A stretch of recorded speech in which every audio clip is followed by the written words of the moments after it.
Hi, D. Krause here, and I'm going to be reviewing Do Androids Dream of Electric Sheep by Philip K. Dick. I just finished this a couple weeks ago.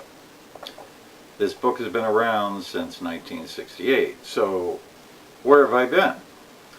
Well, like a lot of you, I saw Blade Runner. I saw it 3 or 4 times, and I figured that was so good, why do I need to read the book? Because, as everybody knows, that movie is based on this book. Well, about 3 or 4 months ago, I was at the Alamo Drafthouse in Winchester, Virginia, for the Lost Weekend Film Festival, which is 4 days of indie films, about 20-25 films, and you really should go. Get your tickets for next year if you can right now, because they're films that you're just not going to see anywhere else.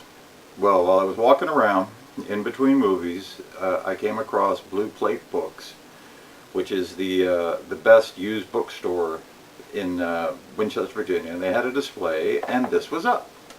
I said, okay, you know, never read it, my goodness, I like Philip K. Dick, so why not? So I bought it, figuring I was just going to get a rehash of Blade Runner, you know, textual version of Blade Runner. No. Not even close. The movie and the book are completely different from each other. In fact, you can watch the movie and not spoil the book. You can read the book, not spoil the movie. So what are the differences? Well, Blade Runner is a term you will not find anywhere in here.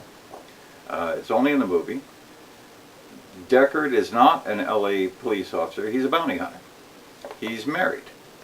He buys a goat, and he's involved with something called Mercerism, which is sort of a worldwide religion that you are not going to find anywhere in the movie. You're going to find some references to animals with the fake ones there, but you have to read the book to understand why that is such an important difference.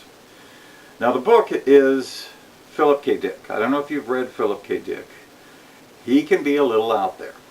In fact, there is a portion of the book here where you're reading along when you first get introduced to Mercerism, where it just changes mid-sentence. Suddenly, you are off in the stratosphere in basically an LSD trip about this thing called Mercerism, and it goes on for 4 or 5 pages, and you're going to swear you missed something. So you're going to go back, what? What was that? Check back, and no, you're humming right along, so stay with it. You'll find that's pretty typical for him, where things just change. That is, it's not so much stream of consciousness as just completely going off in a completely different tangent. That can be annoying, but if you're looking for the story and the science fictionness of it, then stay with it. You also find, what I find the biggest difference is the atmosphere. Blade Runner. Dark, dreary, dystopian. Oh my goodness, just, you know, you don't want to live there. This, dystopian, but absurd.